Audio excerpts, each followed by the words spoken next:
This video is going to show you how to build sustainability into your business practices. That's what you're here for. That's what we're going to be discussing. We're going to be interviewing Lee Stewart, who is the author of the book called How to Build Sustainability into Your Business Strategy. We're going to be talking about it in the context of ocean protection and why more businesses should include sustainability into their strategy, because it's going to help the environment and there's opportunities for them to increase their business, their scalability, whatever you need to succeed in your business for the long term.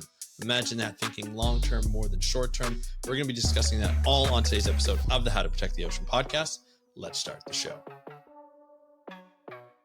Hey everybody, welcome back to another exciting episode of the How to Protect the Ocean podcast. I'm your host, Andrew Lewin, and this is the podcast where you find out what's happening with the ocean, how you can speak up for the ocean, and what you can do to live for a better ocean by taking action. Business is a part of life. Businesses solve problems for us, whether it be for our convenience, whether it be for our health, whether it be for our overall well-being and just making life easier for us. But it also, a lot of businesses have an impact on the ocean or on the planet. Some people have more of an impact than others, and some people want to help the planet by lessening their impact. And then some people just don't know or don't care about it, or they just don't know where to begin. In comes people like Lee Stewart, who is a business sustainability practitioner, who owns his own consulting firm, has written the book, How to Build Sustainability into Your Business Strategy, for companies to be able to not only benefit the ocean, but also increase their profits and scalability at the same time. Now, you're probably wondering, like, Andrew, why are you having someone about business on your podcast? Because as I go through this and as I continue to create podcasts and interview people and find out more about what's happening with the ocean, the more I come home, look at what products I have, look at all the stuff that I do in my daily practice and realize, wow, a lot of our businesses are set up for waste. A lot of our businesses, it's easier to actually buy a new item and throw out the old one than to actually fix the old one. It's a very different set of practices that we had in, the 40s, 50s, 60s, 70s, and 80s. We've now gone to a model of like, just throw out what you have now and buy. It's cheaper to buy the new one into that type of model. So products aren't lasting 25, 30 years. They're lasting maybe 5 to 10 if you're lucky. And the waste doesn't really get reused. It doesn't get recycled. It just gets disposed of in a landfill somewhere across the world. It doesn't even have to be in your own home country. Like for me, it's not necessarily in Canada. A lot of the times we used to ship it to Malaysia or China. Then they said, no, not anymore, because we're being blamed for all the plastic in the ocean and all the bad waste management that we have. It's because we're taking on products and we're taking on waste from different countries, from larger countries, developing countries, and they're taking the blame for it, and it's not fair. And I agree with them, it's not fair. So we have to come up with business practices that are more sustainable, but the way we've always been thinking about it is it's not like a negative thing. We've always thought of it as a negative thing. Lee Stewart comes in and he says, hey, let's think of it as a positive thing. And in this interview that you're going to see in just a moment, he's going to talk about how he proposes business opportunities to the companies he's working with to be able to put in sustainable practices and think, 20, 30, 50, maybe even 100 years down the road for that longevity in their companies. And I think that's a really important way to think about it. So let's hear it from the man himself, Lee Stewart, talking about sustainability in business practices. If you're a business owner, you're going to want to hear this. If you're not, you're still going to want to hear how to propose it to other business owners. Here's Lee Stewart. Enjoy the interview, and I will talk to you after. Hey, Lee, welcome to the How to Protect the Ocean podcast. Are you ready to talk about sustainability in business? Yeah, absolutely. It's great to be here. It's great to have you on the podcast all the way from Sydney, Australia. We're literally across the world at this point if you look at a map, a 2D map. But of course, we're not too far from each other. But it's very nice to have you on the show because we're going to be spinning it a little bit. We're going to be talking about sustainability in business. And people are probably wondering, Andrew, why are we talking about this? Because it's extremely important that if we want to protect the ocean, we have to talk about sustainability in business and how businesses can become more sustainable just in their regular practices. And I think that's an extremely important topic. So I'm just very happy that Lee is here to talk about that because we're going to get into it, but you've essentially written the book on it. And, on the ESG strategy, we're going to talk about what that is, why that's so important. We're also going to be talking about a project that you have, Vavau Ma. Is that how you pronounce it? Vavau, island of Vavau in Tonga. Yeah. Tonga. I'm sorry. Okay. Island of Vavau in Tonga. So we're going to be talking about that project. It's going to be a lot of fun. We got so much to talk about. But Lee, before we get into all that, why don't you just let the audience know who you are and what you do? Yeah, great. Thanks for having me again. And look, Lee Stewart, I've been working in corporate sustainability for well over 20 years now, from startups to head of sustainability for a couple of global multinational, billion-dollar companies, to running consulting teams, and now out on my own, running a small consulting practice called ESG Strategy. So I've had the privilege, pain, and frustrations of being on both sides, or even from startups, being inside the tent of large corporations, head of sustainability with tiny teams, grappling for budgets, trying to make change, trying to like move the Titanic from the inside, to being on the outside as a consultant, helping multiple companies. So it's been quite diverse, but very exciting, and never a dull moment, to say the least, in this area. 100%. Yeah, I think it's one of those things where 20 years ago, I'm trying to wrap my head around sustainability, and the talk of sustainability just in general, let alone within business, was not a common practice from my experience. Of course, I don't have a lot of corporate experience by any means, but what got you first involved in sustainability or interested in pursuing sustainability? And then how did that lead to what you do? Well, how did that lead to when you first initially start working with companies? Yeah, I suppose when I look right back, I was so fortunate to grow up in New Zealand, which is 3 hours a bit to the south of Australia, and a lot of Kiwis come to Australia because it's a bigger opportunities and so forth. But I grew up where I was never more than half an hour away from the bush, mountains, or ocean. And part of growing up in the high school, you had at least 1 or 2 weeks a year as outdoor education, where you were just in the bush. And I just loved what they call tramping. I'm sure they call it hiking in other areas. But putting on my pack, going out there with a little tent, and just spending time in nature. And I was very fortunate to also, my dad grew up in the South Island of New Zealand, where you've got great places. His backyard was Queenstown. Cousins runs that family farm, so I'd spend summer holidays there and spending time outdoors in nature. I love sport. So it was just seeing the best of nature. And then when you get into your 20s, late teens, every Kiwi needs to travel, and we do that. And the only place we can afford to travel is probably Asia, because it's cheap, and we go there. And then I saw the worst of what we're doing to the place, and that just hit me like a sledgehammer, going, oh my God, I've read about these things, but when you see it firsthand, when you go to landfill sites and you see things, and you just go, oh, that just really, it tore me insides. And then I sort of looked at how can I had a good career in sort of finance and telecommunications technology, but I was thinking, how can I have still a good career, have a good financial security, but how can I do good? Right. And that's sort of where I started learning about sustainability. I had a couple of years in London where, you get your visa before you turn 30. Kiwis can go to London, and great time, but cool.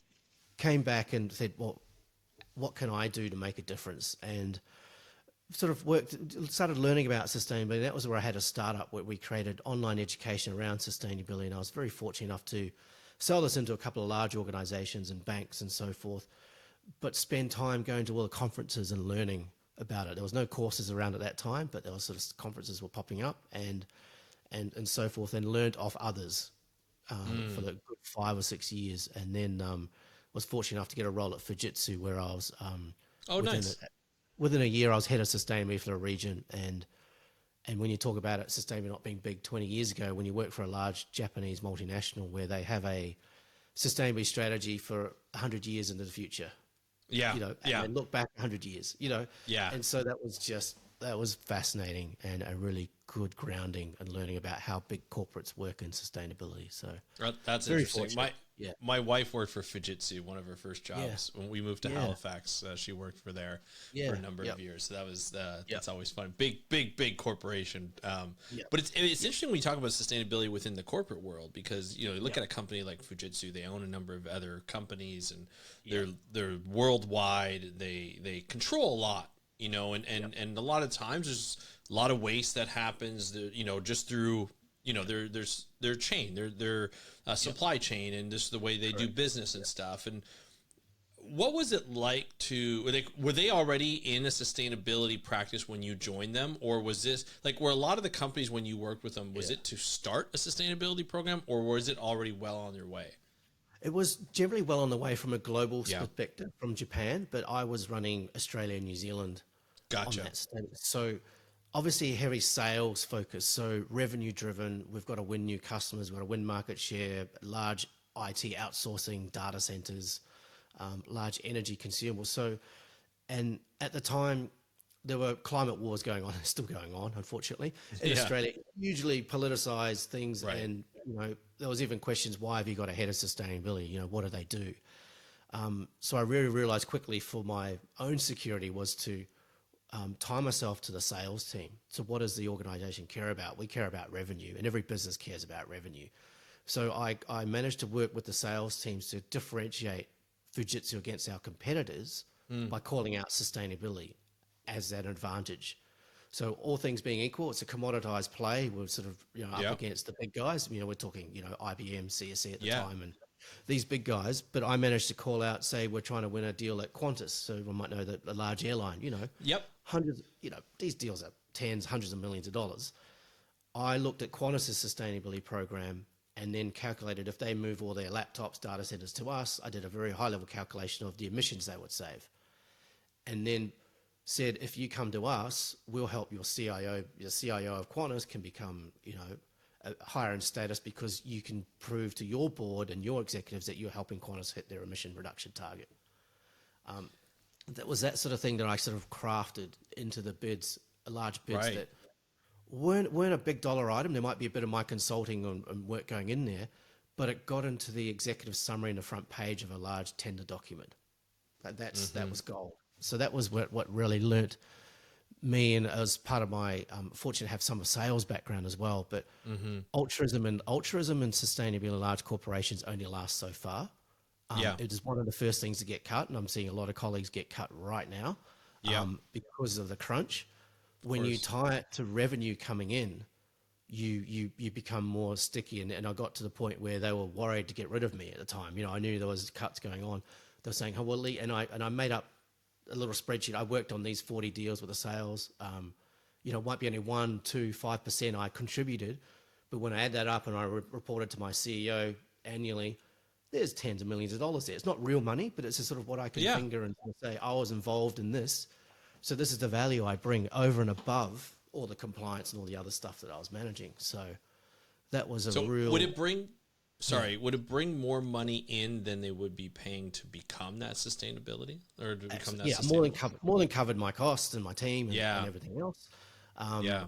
on that value. And then I've created case studies. So I was, and I even got the criticism from my internal comms department, Lee, we're an IT company, not a sustainability company. We can't keep publishing your case studies because no one else was doing it. So, that was a compliment I took at the time. We're not so I said, well, here they all are, use them when you want. But I would go out to customers and bring the head of sustainability, my client, and the chief technology officer or CIO together for the first time.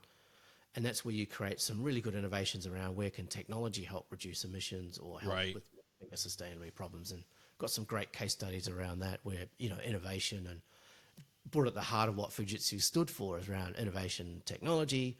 How do we help our customers reduce emissions or solve some of these big global challenges? So, yeah. Especially like it sounds like you're attacking not attacking, but you're focusing on what the biggest bang for their buck would be in terms of reducing their emissions. So technology seems to be the biggest bang. Laptops, computers, any kind of data tech that we use. Everybody's tech based now, right? So like to be able to reduce that is great. Is that so when you bring in that value, because like sometimes I think when corporations put out stuff about their ESGs, a lot of people are just being like, like when we're not familiar with that or we see a corporation, we kind of look at you and you're like, are they really serious about that? Or is that just sort of playing to our emotions and just be like, oh, okay, well, that'll be, I'll buy this computer over this computer, or I'll buy this product over this product because somebody's doing that, which I tend to do. But sometimes I kind of scoff. I'm like, is this just greenwashing or climate washing? Or is it something that, they take seriously? In your experience, do you see a lot of that happening, the climate washing or the greenwashing? And then how do you make them more serious about it? Yeah. I run these sort of workshops with my clients all the time, and with comms teams and legal teams, and I've sadly burst many a marketing ideas bubble and ideas when I sort of go, oh, I'm going to take the persona of a Greenpeace activist here. What's my on X? I'm going to just write this short 30-character thing. What's your response to that? You Yeah. can, and that's what you got to do. The things I look for is you're not marking your own homework. Someone else is Right. saying you're sustainable, and that's a certification you would have to pay for or go through Yeah. or do a full, in the terms of say a laptop, a full life cycle assessment analysis of proving course. why you're lower carbon, not just in the making but in the use and disposal. What happens, all that sort of stuff. I also look for large multinationals suddenly say they're sustainable when they bring out one product line. That's just, come on, guys.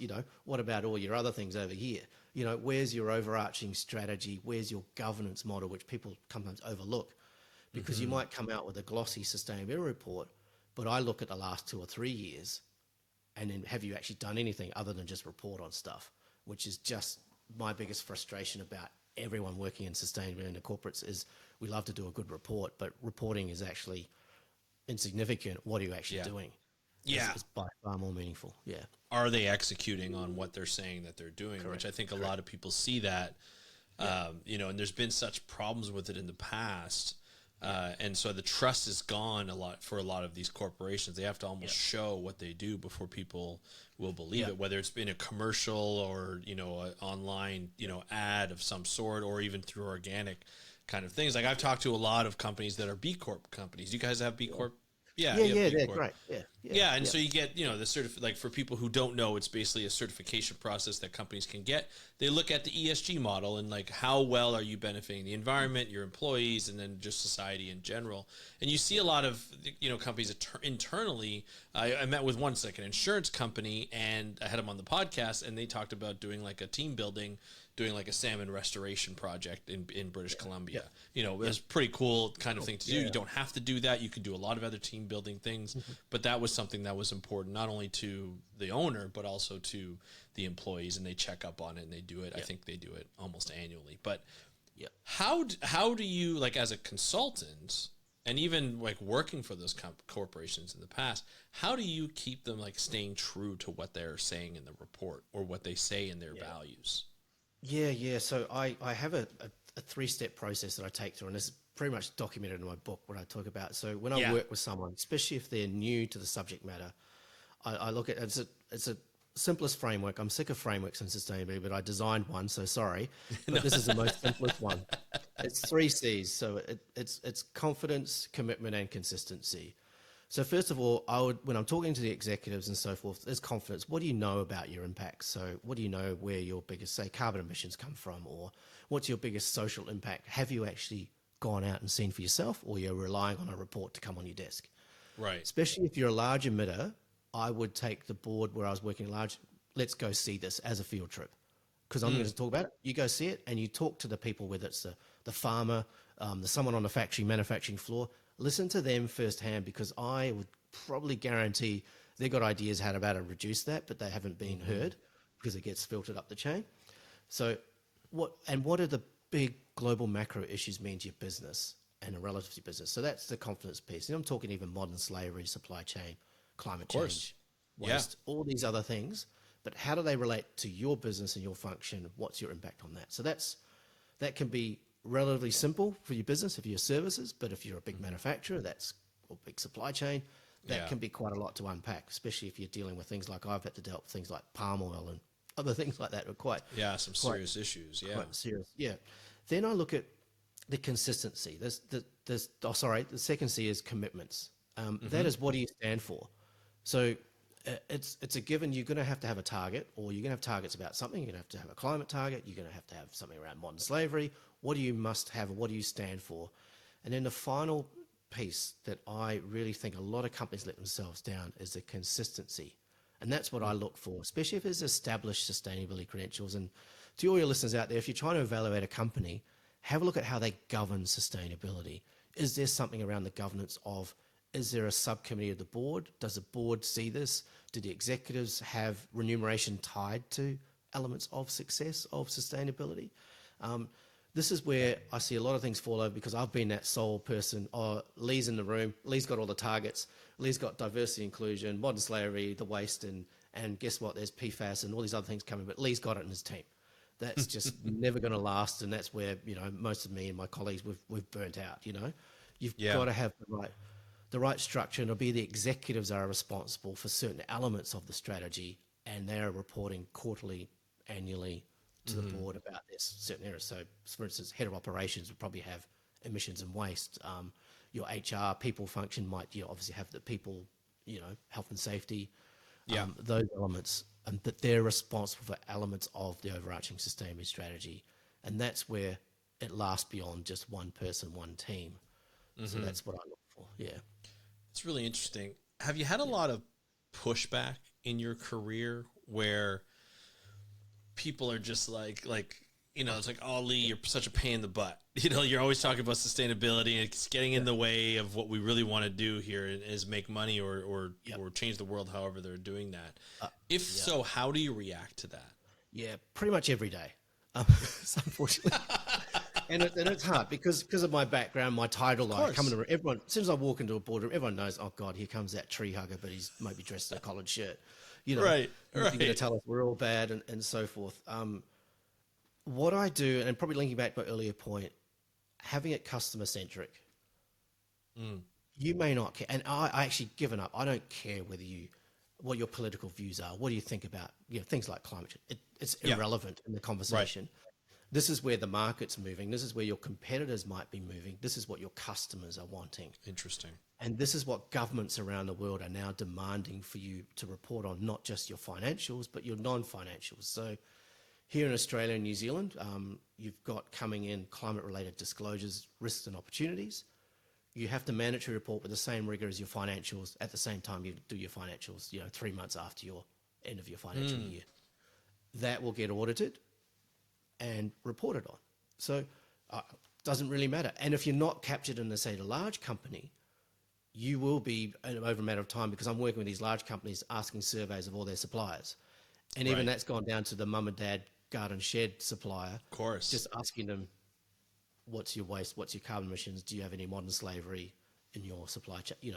It filters down. So that's sort of what I try and get to relatively quickly. And, I've been in front of boards where there's been a dozen, far too many, and I know that there might be 6 that just will never, doesn't matter what I say, will never probably change. I'll focus on the guys that can change, and they'll come along over time. So, yeah. Well, especially how long did it take? You said that legislation is coming through where they have to report on these profiting kind of values. Was that a big push or a big, quote unquote political fight to get that legislation pushed through or even discussed in a political setting?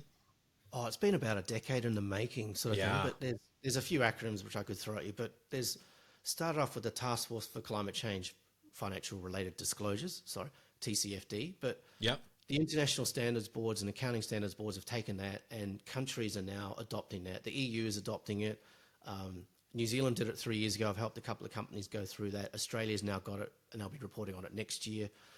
Singapore is looking at certain elements around even state of California are looking at certain things. The US have obviously watered all that down, but if you're going to operate in a global context, and especially when I was working for Fonterra, New Zealand, one of the large, and it's the largest export of New Zealand, I was saying people will take your product anywhere around the world, but if you want to have a premiumization of your product, you want to charge the highest dollar rate, these intangibles that come around your product are now important because they are now reporting on their own carbon emissions, climate risks, and so forth. And if you're part of their supply chain, if you want to be part of the global market, it's going to become, what I would call table stakes. Right. And then the other thing too, I've helped one company get investment because they had a sustainability-linked loan. So in order to attract the lower cost of capital, they had to do some certain things, set targets, have a sustainability strategy, governance model, and so forth. So it's becoming almost a future insurance policy to get access to capital as well in some areas. Interesting. Yeah, this is such an interesting subject because it's so nuanced within the corporate world, Yep. and when you look at it, it's like companies should be making it's going to be such an important aspect, especially when, as you mentioned before, it's kind of like a top down. So you get government regulation that forces the corporations to do it. The corporation forces their suppliers. They have to force their suppliers, and those suppliers go down even further to like the local level. And so everybody has to kind of report up to these larger reports, and then they get audited on it. And then there's changes to it. And I think the European Union did this as well. I had an interview. That's got it coming in. Yep. They've got it coming in too.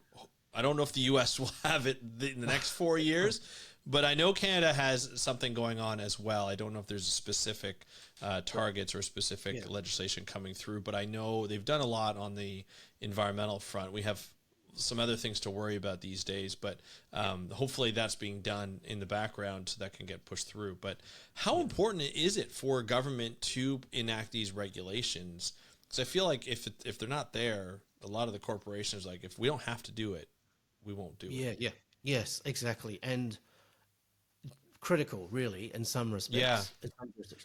But the best way that I've seen governments do it is set the baseline, but trying to get out of the way early, let innovation take place. And I've seen that happen here in Australia, where energy efficiency ratings and building standards has been quite good. They verify it and certify it, but now you've got property portfolios saying we're going to get to 5-star within 10 years and try to beat each other. So the competitive nature has driven the market really well. Nice.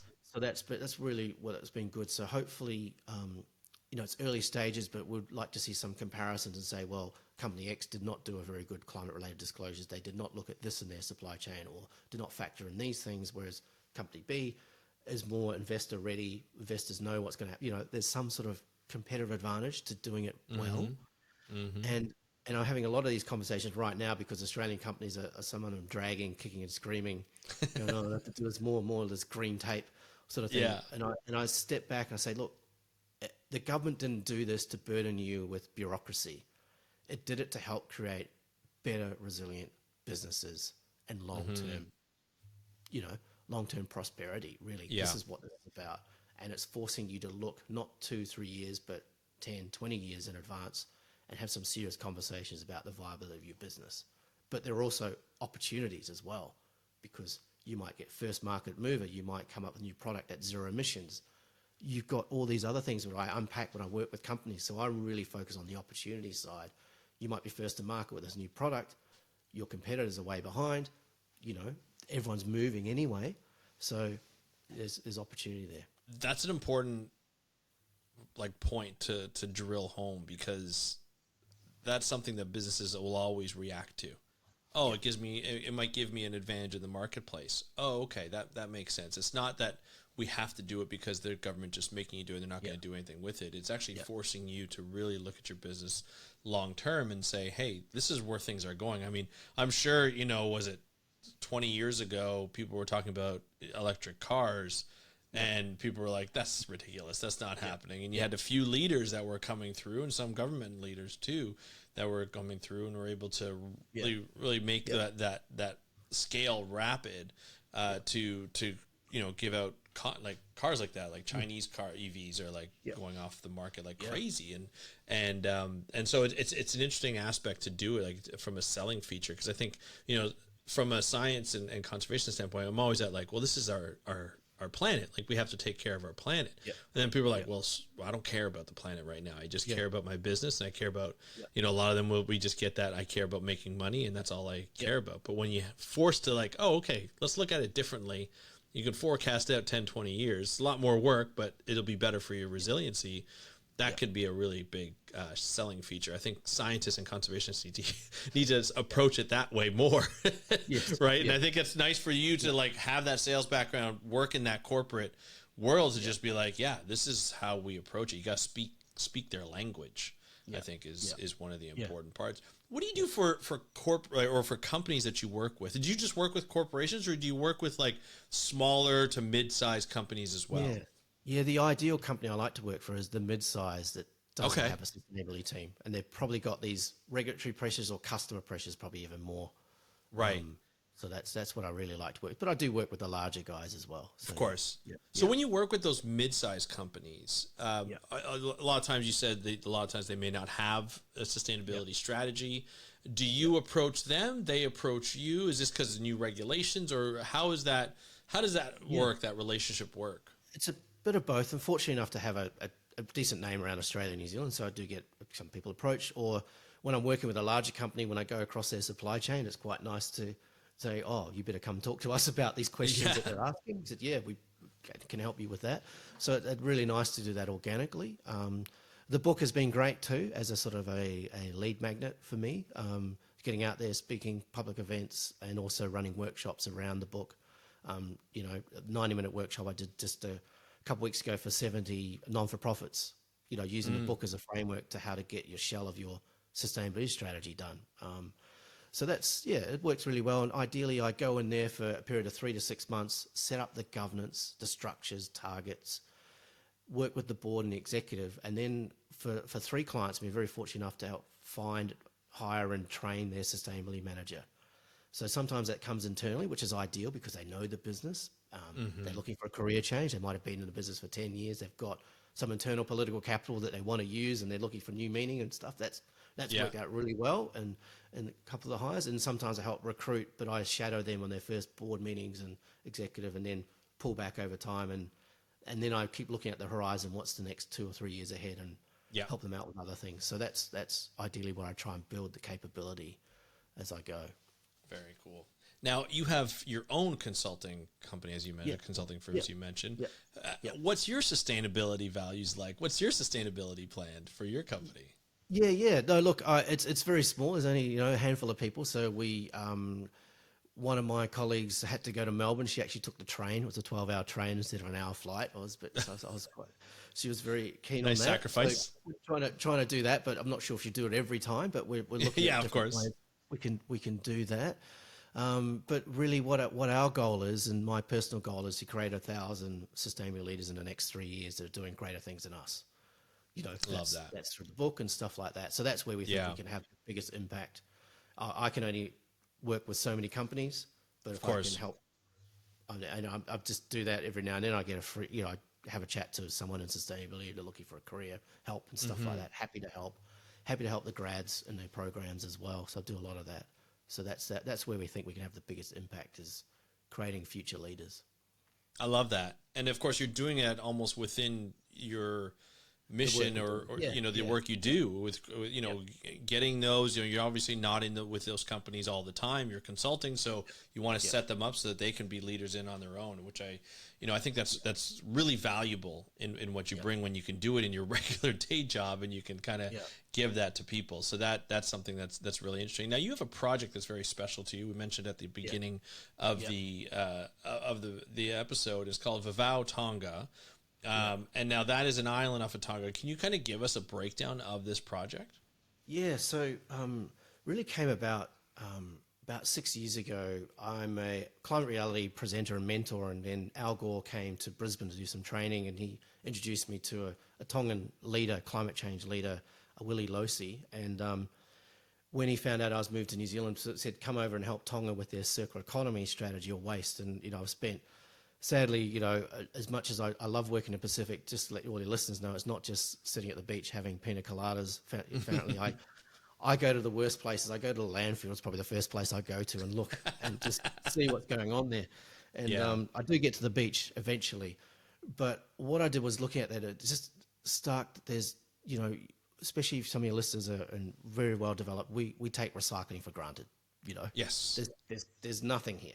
There is nothing. Everything goes to landfill, and if anything, they might have a one little digger, but the main tool is a rake and a lighter. You know, so it sort of hit me, and then the opportunity came up to go to this special island of Vivau. Now, this is one or two places where you're allowed to swim with humpback whales, and this is where they come right now. They come there to give birth every year, and you are looking at the most pristine water. I was just there 2 months ago, just snorkeling. Didn't get a chance to go diving, but you can see the bottom 200 meters, and it's the most pristine water. And it is so sheltered, so it's the perfect place for humpback whales to give birth, and it's one of the few places you can actually swim with them. So I just missed the season; they're just there now. But then I spent some time. This is a small island, a few thousand population, but it triples in size around whale season, of course. Of course, yeah.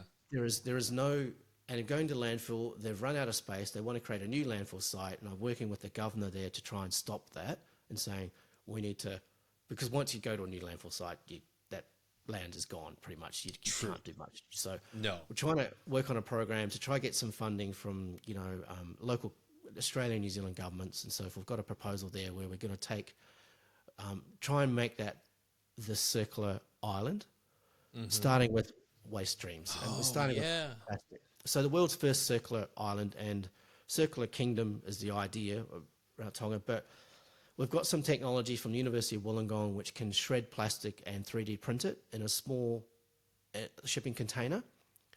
So the idea is to create a social enterprise run by women where, and the schools will be collect the plastic, it's shredded and it's made by artists or designed or injection mold or 3D printed into, whale tokens that are given that tourists pay for as part of the levy. They come and swim with whales. And we're starting with that waste stream, but we're looking at how we can do. We want to actually crush all the glass, because I went to a couple of the bars and all the glass just goes to landfill. So we want to crush the glass, make it a concrete block so we can make an artificial reef in a certain right location.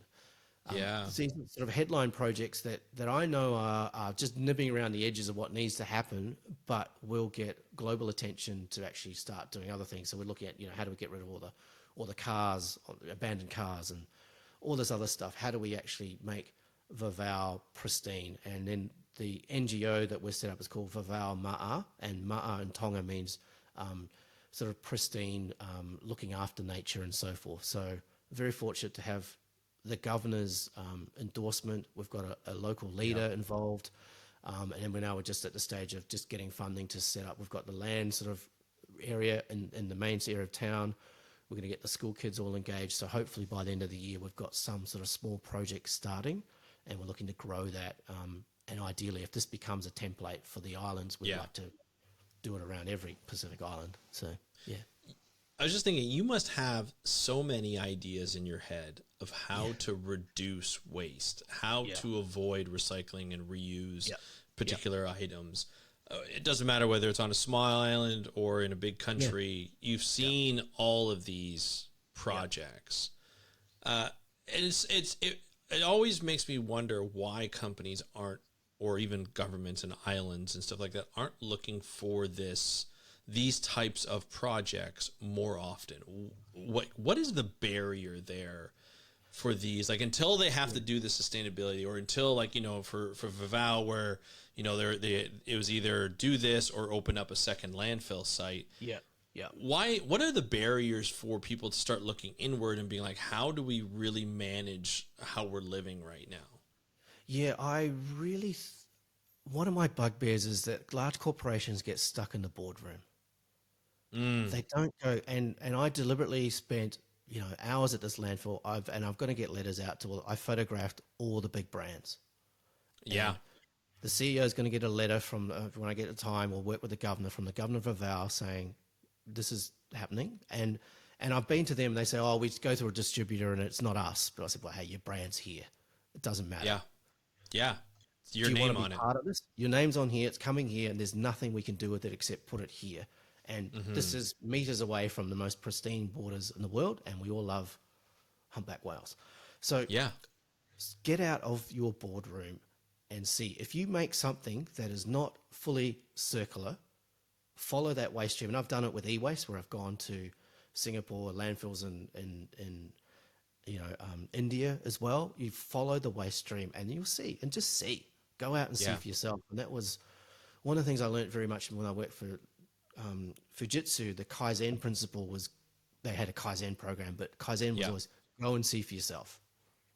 Don't rely on that report. If you create waste in your business, go to the landfill, follow your rubbish bin, follow your recycler. And I go visit all the recyclers. I go visit landfill. I work with hotel chains where I made it a annual job for each hotel manager to go to local landfill and report back on what you see. to the Yeah. group. So that was my biggest thing. Go and see for yourself. Don't rely on the reports coming from your teams and stuff. You're an executive. You're making these decisions. Yeah. That's the biggest thing I can say.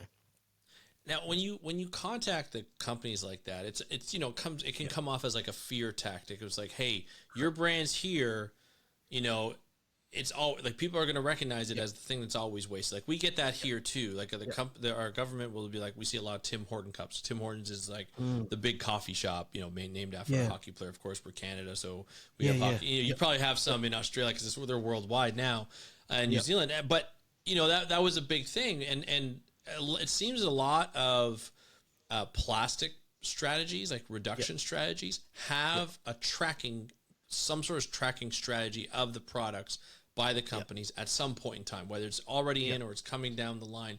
That's a big thing, is for the corporations and companies who make the product, however they make it, whether it's through a supplier or not, has to track the end of life of where that's going to be, like where it's going to end up. And so is it more towards like, if you don't want to be on this list, like if it's going into the landfill, it's not going to recycling like you say it's going, which we know that doesn't always happen, or it's in, like for Canada, like North America, we send it to islands like Vavau or Malaysia, or we used to, and we just thought, oh, it's recycled, we don't have to worry about it. So the point of tracking it is that the idea is to say, hey, by the way, like your Tim Hortons cup ended up halfway across the world on this island. Why are we seeing it here? Nobody buys Tim Hortons on an island in the middle of the Pacific. Is that the goal, is to be like, be responsible for your own trash? Absolutely. And it's more also given the opportunity to be part of the solution as well. So we're not just going to name and shame you. We're going to say, hey, this is what's happening. And come and swim with the whales is the invitation to these CEOs and these brands. Come and see for yourself. Come and swim with the whales.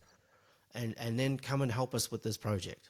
That's the open invitation, and that's the Vavau Ma'a principle. That's the Tongan hospitality principle that we can bring. And when you go to these places and see for yourself, and you'll see the impact of sea level rise, climate change. You see how resilient the locals need to be and what's facing them. I mean, Tonga is described as the second most impacted country on climate change in the world, with sea level rise and all these other things. Come and be part of that solution. And I know in these large corporations, they're looking for these good stories too, right? So we can give you that, and we can give you that experience, and we can give you a new lens on how you can see, your waste. This is amazing. I completely agree. It's like, and it's almost like it's reconnecting with the ocean, going out and seeing what's happening. And if you're going out with these whales, and once you see them, if you're swimming with them, if you're in a boat with, and you're looking at them, you're already like your emotional heartstrings are being tugged, because there's nobody that can just see a whale and just be like, that's a whale, whoop-de-doo. It's holy cow, that's a whale. And then all of a sudden you start looking around, you start saying, hey, like this is something that we need to make sure that we protect these things, especially if our company is being held responsible, or our products are ending up here somehow. That's a powerful message. That is a powerful message, and I love that message. If you were, just to sum it up, I know what you do is complicated. What you do is very convoluted for a lot of ways. It's a lot of problem solving. For companies who are listening to this, or individuals who own companies who are watching this and listening to this episode, what's the first recommendation you would say to them if they do not have a sustainability strategy in there? Like, what's the first thing before they call you and work with you? What's the first thing that they need to start to look at or even consider? Yeah, so there's a simple thing you could do, which is called it's not simple, it can be complicated, but you can do a very simple materiality assessment. You can go and ask your suppliers, ask your staff, what do you think are our biggest sustainability impacts? And break it down at ESG or whatever. What's our biggest environmental impacts of our operations? Is it, do we have 20 cars? Do we fly everywhere? Do we have waste? What's our social impact? Do we work in communities? What's our employment policies, health and safety? Just write them down. Then I ask you to think about something which is uncomfortable for a lot of people. And I do hit them up front in the book, and I hit it up front, probably the first conversation I have with the board, and I often greet it with silence, but I ask you to think about, if your business didn't exist, or your NGO or function did not exist, would the planet really miss you? Would society and environment really miss you? Would you be missed? And I get a lot, especially manufacturers think, oh, we'll get replaced by someone else overseas and stuff like that, but they won't care as much. Well, why do you care more? What's that? And in that question, if you just really think about it, and really want you guys to write this down if you're listening to it, if my business didn't exist, would the environment or society be better or worse off?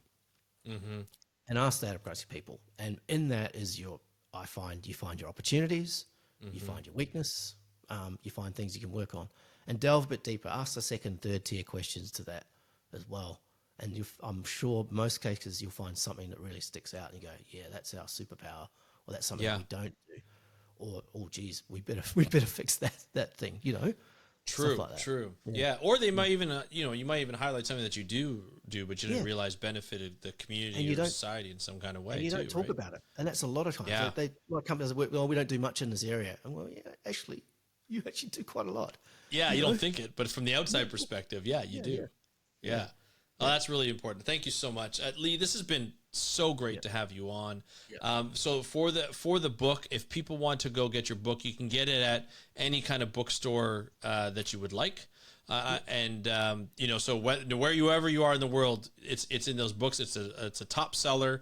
Can you just talk about a little bit about the book and how they can find it? It's just so it's how to build sustainability of business strategy. It's on Amazon. Very easy. Obviously, you can get it on an ebook version as well. I wrote it. I agonize over it, but I wrote it to be read in a weekend. You can ask questions of your business Monday, Tuesday, and by Friday you're actually doing something. It's not. I tried to get all that tree hugging jargon out of there. It's a business book, and it's for someone. If you're looking at business, you're looking for a competitive advantage. There's something in there for you. It's not just about sustainability. I think there's some good ideas. There's templates. There's things that you can do and have conversations with your team. I've tried to encompass 20 years of pain and frustration, so you don't have to live that. And in this book, it gives you a good head start. Yeah, I love it. Lee, thank you so much. We'll put the links to get a hold of the book. Also get in touch with you if anybody has any questions. We'd love to have you back on to talk more about sustainability and business later on as you continue to help people out and help businesses out and help the planet and the ocean. We appreciate the work that you and your colleagues do. And thank you so much for joining us. Yeah, great, Andrew. And we'd love to extend that invitation to come swim with the whales in Tonga with me sometime, mate. Keep that on your list. I would love that. That would be a good. Let's do a podcast in Tonga together about that. Right? Hey, we could do a podcast on the island. There's no stopping us doing that.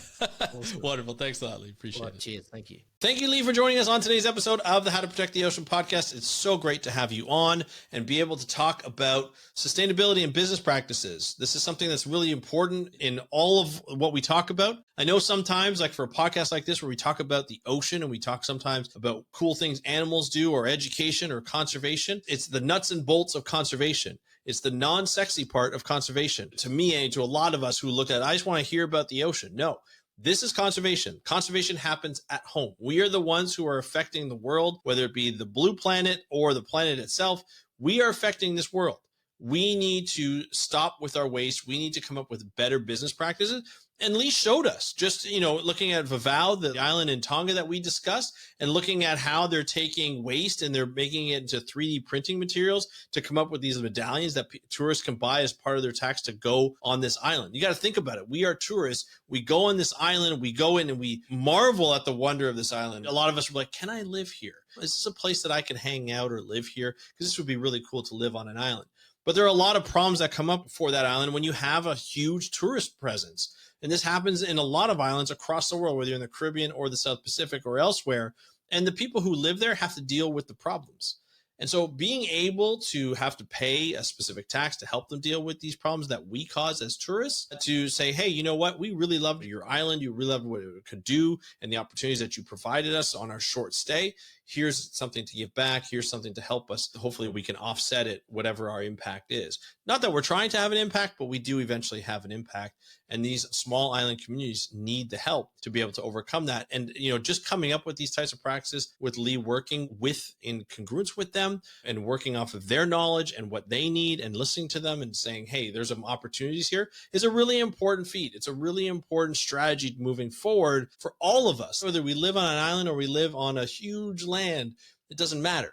we can come up with ways to be better. We can always come up with ways to innovate. We can always come up with ways with reducing our waste. And that is the challenge I give all of us. Whether we're individuals, business owners, we work for a company, we work for government, work for a nonprofit organization, it doesn't matter. We all need to pitch in and figure out and use our minds, use our creativity to say, hey, we can do some really great things. Lee gave us some examples, which I'm really proud of, that he was able to do, to share it with you. And I would love to hear your examples of what you've done as an individual or as part of a business to be able to reduce the waste of where you work or what you do. And I would love to hear your thoughts on this. You can hit me up on the website. Go to speakupforblue.com/contact. Let me know in the comments below if you're watching this on YouTube. And of course, you can hit me up on Instagram at How to Protect the Ocean.